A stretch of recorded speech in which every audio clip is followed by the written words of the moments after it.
Shalom, Bapak Ibu Saudara, jumpa kembali dengan saya Pendeta Henry Dunan Sirait dan senang menemui Anda kembali dalam program kita Dari Rumah ke Rumah.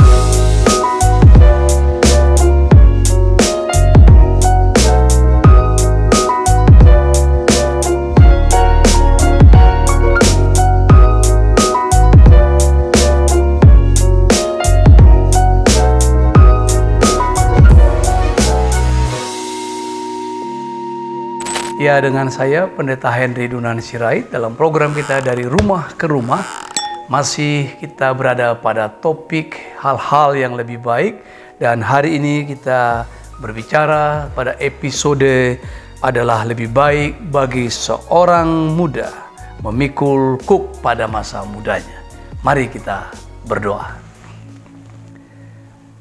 Selalu berserah kepada Tuhan dalam tiap pemberitaan firman-Mu, supaya Tuhan berkuasa atas kami, menjaga hati dan pikiran kami, sehingga pikiran kami, hati kami tertuju kepadamu dan menyukai firman-Mu, sebab firman-Mu adalah kebenaran yang memerdekakan kami. Hamba serahkan kepada kuasa Tuhan Allah Roh Kudus penyampaian kebenaran ini di dalam nama Tuhan Yesus. Haleluya. Amin. Baik Bapak Ibu Saudara sekalian, kita ada pada episode adalah baik bagi seorang pria memikul kuk pada masa mudanya. Itu tercatat dalam kitab Ratapan pasalnya yang ketiga, ayatnya yang ke-27. Adalah baik bagi seorang pria memikul kuk pada masa mudanya. Saudara, banyak orang-orang tua dalam pelayanan konseling, dalam pelayanan bincang-bincang sekilas yang mengeluh tentang pola pikir perilaku generasi sekarang yang disebut dengan generasi milenial. Saya tidak mempersalahkan dan saya tetap menjangkau generasi milenial.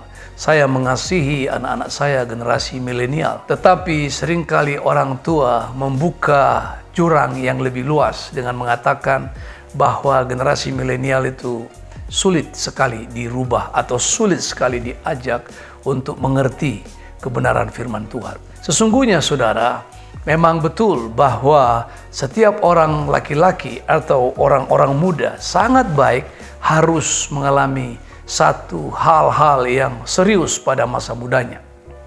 Kemarin saya menasihati putra-putra saya pada hari ulang tahun istri. Ketika istri saya ulang tahun, anak-anak kumpul dan kita meeting Zoom, lalu saya berikan nasihat, selalu berkata bahwa awal kehidupan memang lebih baik harus dimulai dengan berat.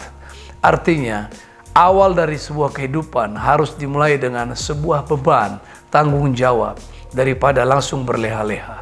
Kita belajar dari roller coaster. Saudara, apabila dia menanjaknya landai, maka landai dikit pula kesempatan untuk curam terjun. Tapi kalau dia curam tinggi, terjal, semakin terjal dia memang semakin susah naik.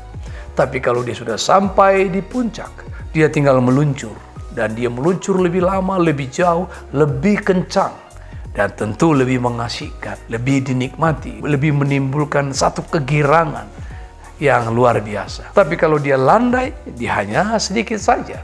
Dan hidup yang diawali dengan penderitaan, hidup yang diawali dengan disiplin, hidup yang diawali dengan beban, itu sangat menguntungkan bagi perjalanan hidup ke depan.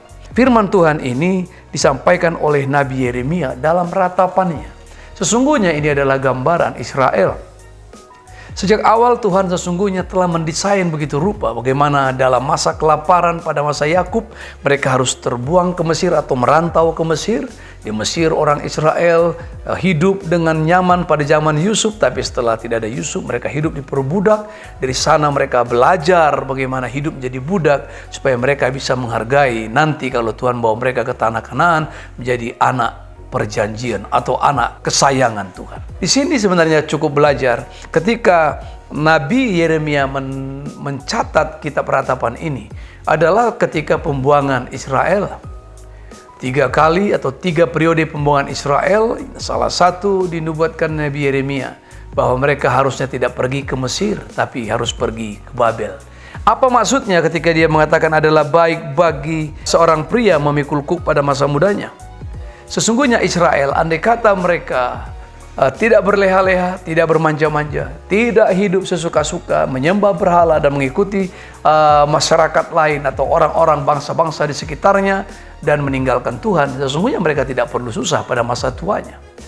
Tetapi orang-orang yang sungguh-sungguh memikul kuk pada masa mudanya, kalau Israel sungguh-sungguh disiplin, sungguh-sungguh mengikuti perintah Tuhan, tidak perlu mereka dibuang ke Babel. Mereka cukup menjadi tuan di negerinya sendiri. Tapi Tuhan hendak mendisiplin mereka melalui hukuman, dibuanglah mereka ke Babel. Lalu diharapkan dengan itu mereka bisa mengerti kasih sayang Tuhan ketika mereka akan dipulihkan kembali dari Babel. Dikatakan di sana, lebih baik bagi seorang pria memikul kuk pada masa mudanya, biar dia duduk sendirian dan berdiam diri kalau Tuhan membebankannya. Biarlah ia merebahkan diri dengan mukanya dalam debu, mungkin ada harapan. Biar ia memberikan pipi kepada yang menamparnya, biarlah ia kenyang dengan cercaan, karena tidak untuk selama-lamanya Tuhan mengucilkan.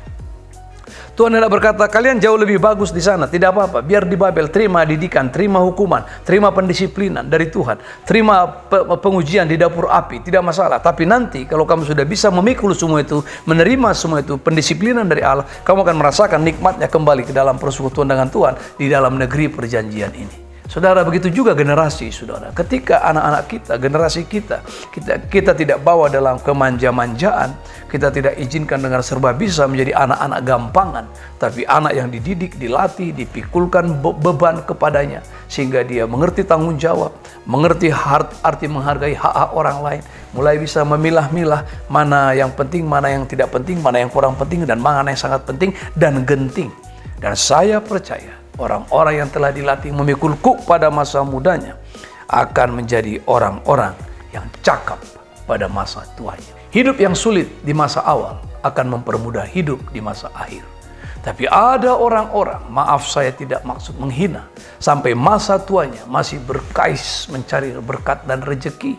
Sampai tengah malam masih ada di tempat-tempat yang tidak semestinya hanya untuk mencari sesuap nasi. Untuk apa? Karena masa mudanya banyak terbuang dengan sia-sia. Karena masa mudanya banyak berleha-leha dan bermanja-manja.